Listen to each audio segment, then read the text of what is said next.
ఈరోజు మానవుని శ్వాస వ్యవస్థలో CO2 రవాణా, మానవుని శ్వాస వ్యవస్థలో CO2 రవాణా.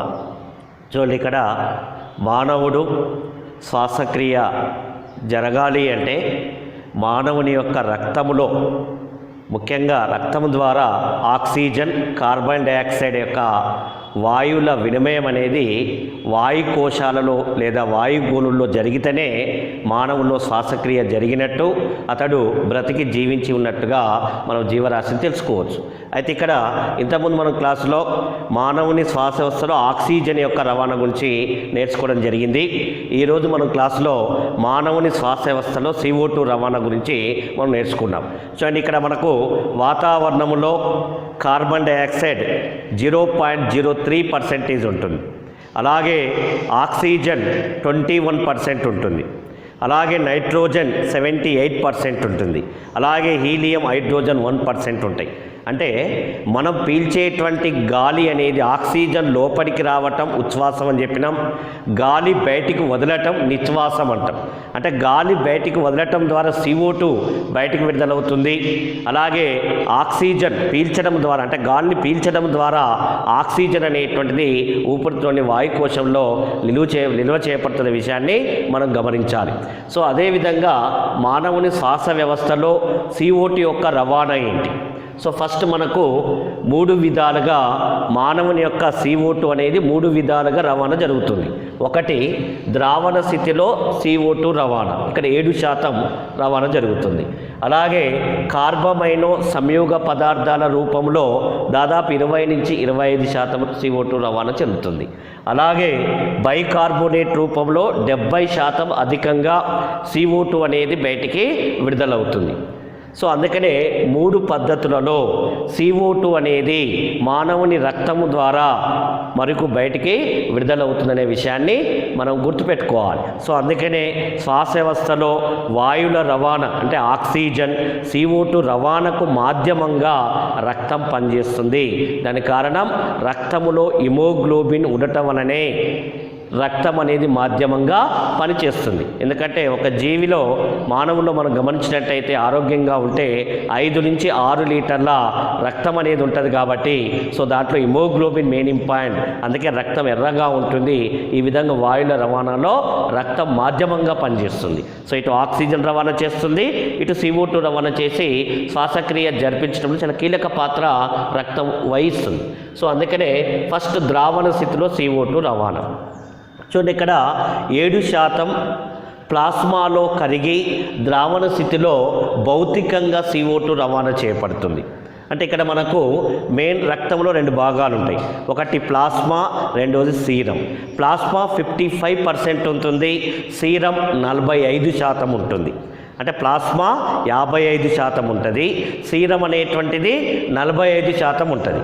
సో ఈ 55% ఉండేటువంటి ప్లాస్మాలో ఈ యొక్క CO2 కరిగి ద్రావణ స్థితిలో CO2 రవాణా జరుగుతుంది. అది భౌతికంగా జరుగుతుంది. చూడండి, ఇక్కడ మనకు కార్బన్ డైఆక్సైడ్ ఉంది. మరి ప్లాస్మాలో 96% నీరే ఉంటుంది.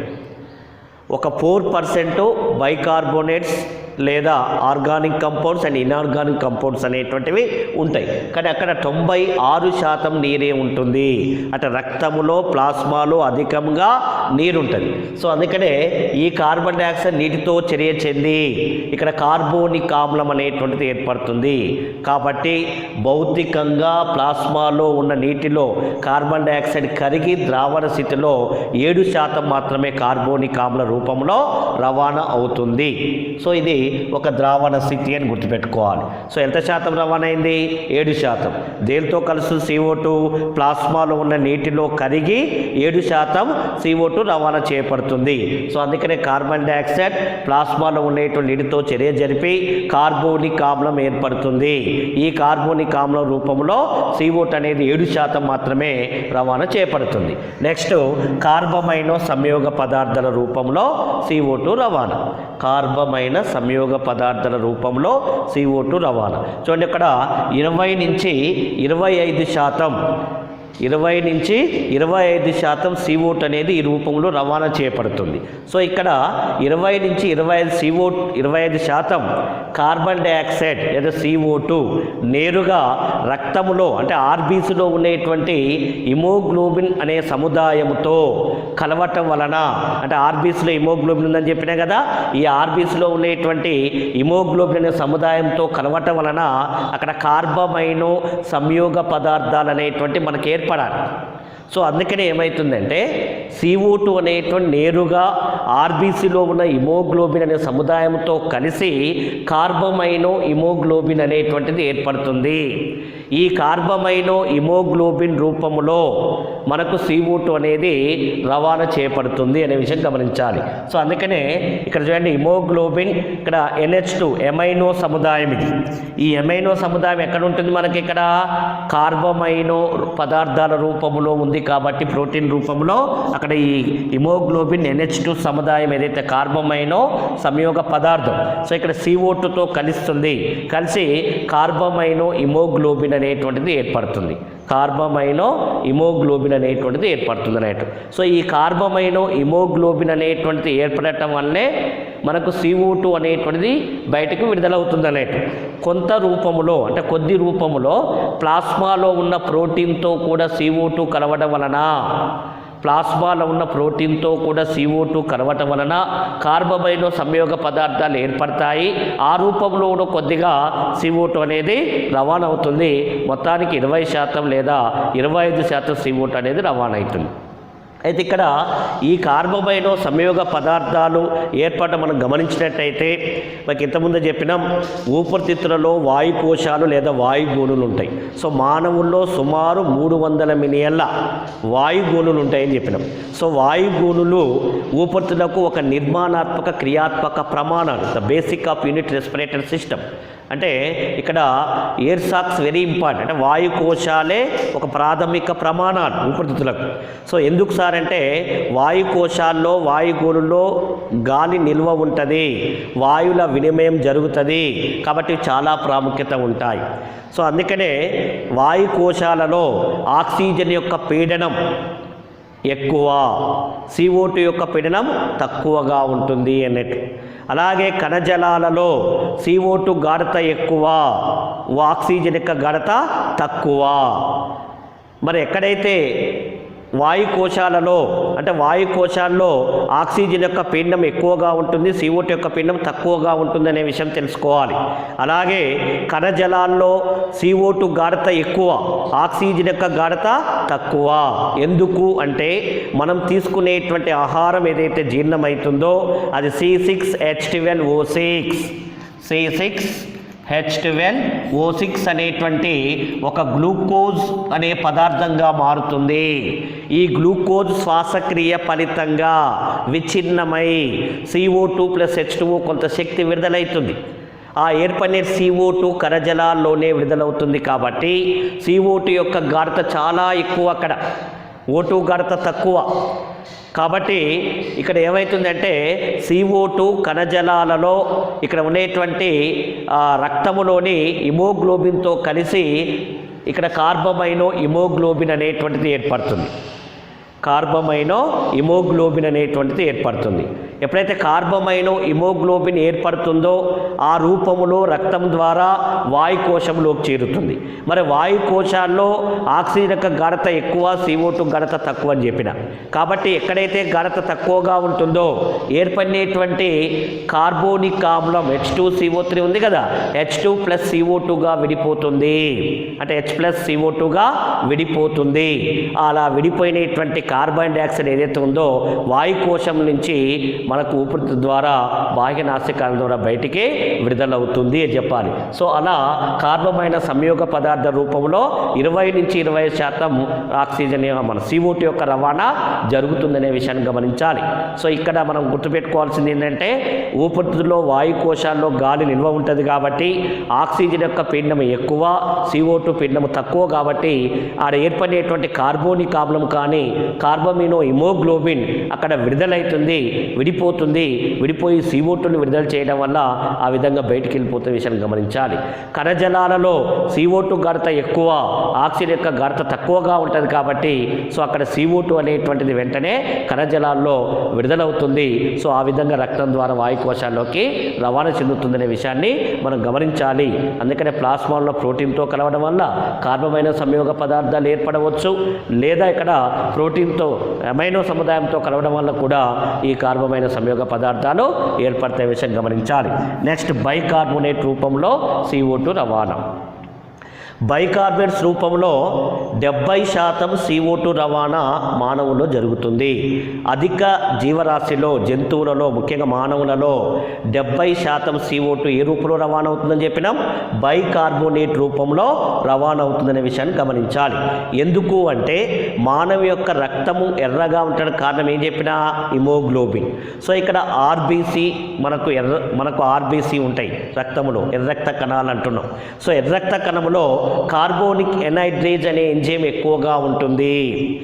ఈ కార్బోనిక్ ఎనైడ్రేజ్ అనే ఎంజైమ్ ఎక్కువగా అధికముగా ఉండటం వలన ఈ చర్య ఉత్క్రమణీయంగా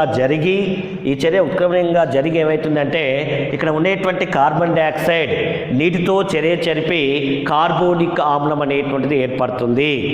ఈ కార్బోనిక్ ఆమ్లం ఏర్పడుట ఒక వేగవంత చర్య, ఒక ఉత్క్రమణీయ చర్య. ఎందుకంటే ఇక్కడ ఆర్బీసీలో కార్బోనిక్ ఎనైడ్రేజ్ అనే ఎంజైమ్ ఉంటుంది కాబట్టి ఈ కార్బోనిక్ ఎనైడ్రేజ్ అనేటువంటి ఎంజైమ్ ఉత్ప్రేరకంగా పనిచేయటం వల్లనే ఇక్కడ కార్బోనిక్ ఆమ్లం ఏర్పడుతున్న విషయాన్ని మనం గమనించాలి. ఏర్పడినటువంటి కార్బోనిక్ ఆమ్లం HCO3 మరియు H+గా విడిపోతుంది. అంటే ఇటు బైకార్బోనేట్స్గా మరియు H+గా విడిపోవచ్చు. అంటే ఎందుకు విడిపోతుంది, కారణం ఏంటి అంటే ఎప్పుడైతే కార్బోనిక్ ఆమ్లము మనకు ఏర్పడగానే వాయుకోశాల్లో ఆక్సిజన్ యొక్క పీడనం ఎక్కువగా ఉంటుంది, CO2 పీడనం తక్కువగా ఉంటుందని చెప్పినా కదా. దానికోసం ఏమవుతుందంటే ఏర్పడిన కార్బోనిక్ ఆమ్లం ఒక ద్విగత చర్య విడిపోతుంది. కాబట్టి ఇది కార్బోనేట్స్గా ప్లస్ H+గా విడిపోవడం జరుగుతుంది. అంటే ఇది ఒక ద్విగత చర్య కాబట్టి. సో ఇలా మనకు కణజాలాలలో ఒక రకంగా, వాయుకోశాల్లో మరొక రకంగా బైకార్బోనేట్స్ అనేటువంటిది రవాణా జరుగుతున్న విషయాన్ని మనం గమనించాలి. ఇంతకుముందే మనం చెప్పినాం వాయుకోశాల్లో CO2 యొక్క పీడనము తక్కువగా ఉంటుంది కాబట్టి ఇక్కడ తక్కువగా ఉన్నప్పుడు వెంటనే ఇక్కడ కార్బోనిక్ ఆమ్లం అనేటువంటిది ఇక్కడ మనకి ఏమవుతుంది సార్ అంటే నీరు ప్లస్ CO2గా విడిపోతుంది. అంటే ఇక్కడ వాయుకోశాల్లో CO2 యొక్క పీడనం తక్కువగా ఉంటుంది కదా. తక్కువగా ఉన్నప్పుడు ఏం చేస్తుంది అంటే అక్కడ నీరు ప్లస్ అక్కడ CO2ను అక్కడ విడుదల చేస్తుంది వాయుకోశాల్లో. ఒకవేళ కణజాలాల్లో అధికంగా కార్బన్ డైఆక్సైడ్ ఉంటుంది కదా. సో అప్పుడు గ్లూకోజ్ విచ్ఛిన్నం అవుతుంది కదా, C6H12O6 అక్కడ ప్లస్ H2O విడిపోవడం, CO2 ఏర్పడటం, 684.6 కిలో క్యాలరీ ఫర్ శక్తి శ్వాసక్రియ ఫలితంగా విడిపోతుంది కదా. అందుకనే శ్వాసక్రియ ఒక విచ్ఛిన్న క్రియ అని చెప్పుకున్నాం. సో ఆ విచ్ఛిన్న క్రియ ఫలితంగా అక్కడ నీరు ప్లస్ కార్బన్ డైఆక్సైడ్ విడిపోవడం జరుగుతుంది. మరి ఆ విడిపోయినటువంటి నీరు ఏదైతే ఉందో వాయుకోశంలోకి రాగానే మరి ఆక్సిజన్ యొక్క పీడనం ఎక్కువగా ఉంటుంది, CO2 యొక్క పీడనం తక్కువగా ఉంటుంది. కాబట్టి అక్కడ మళ్ళీ నీరు కార్బన్ డైఆక్సైడ్గా విడిపోతుంది. కాబట్టి ఆ విడిపోయినటువంటి కార్బన్ డైఆక్సైడ్ తిరిగి వాయుకోశాల నుంచి వినిమయం ద్వారా రక్తం ద్వారా బయటికి వెళ్ళిపోవడం అనేటువంటిది జరుగుతుంది. ఇలా బైకార్బోనేట్స్ రూపంలో 70% రవాణా జరుగుతుంది అనే విషయాన్ని మనం గమనించాలి. అంటే ఇక్కడ వాయుకోశాల్లో ఆక్సిజన్ యొక్క పీడనము ఎక్కువ, CO2 పీడనము తక్కువగా ఉండటం ఒకటి. కణజాలాల్లో CO2 గాఢత ఎక్కువగా ఉండి ఆక్సిజన్ యొక్క గాఢత తక్కువగా ఉండటం వల్ల ఈ బైకార్బోనేట్స్ రూపంలో CO2 అనేటువంటిది కలవడం, విడిపోవడం ద్వారానే ఇక్కడ బైకార్బోనేట్స్ రూపంలో CO2 బయటికి విడుదల అవుతుందనే విషయాన్ని గమనించాలి. సో ఈ విధంగా ద్రావణ స్థితిలో ఏర్పడిన CO2 మరి CO2 రవాణా చెందుతుంది. కార్బమైన సంయోగ పదార్థ రూపంలో బైకార్బోనేట్స్ రూపంలో CO2 అనేది బయటికి విడుదల కావడం జరుగుతుంది. ఇంతకుముందు చెప్పుకున్నాం ప్రతి 100 ml రక్తములో అంటే ఒక 100 ml రక్తం తీసుకుంటే 100 ml రక్తం తీసుకుంటే దాంట్లో 4 ml CO2 విడుదలవుతుంది. అలాగే 100 ml మనం రక్తం తీసుకుంటే 5 ml ఆక్సిజన్ అనేటువంటిది కణజాలాల్లో మన వాయుకోశాల్లో విడుదల కావచ్చు. ఇట్లా కణజాలాల వద్ద వాయుకోశాల వద్ద కొంత బోర్ ఎఫెక్ట్ అనేటువంటి మనకి ఏర్పడుతుందని చెప్పినాం. అంటే ఈ విధంగా CO2 అనేది మనకు ద్రావణ స్థితిలో 7%, కార్బమైన రూపంలో 20 నుంచి 25%, ఇక్కడ బైకార్బోనేట్స్ రూపంలో 70% అనేది వాయువుల రవాణా జరుగుతుంది.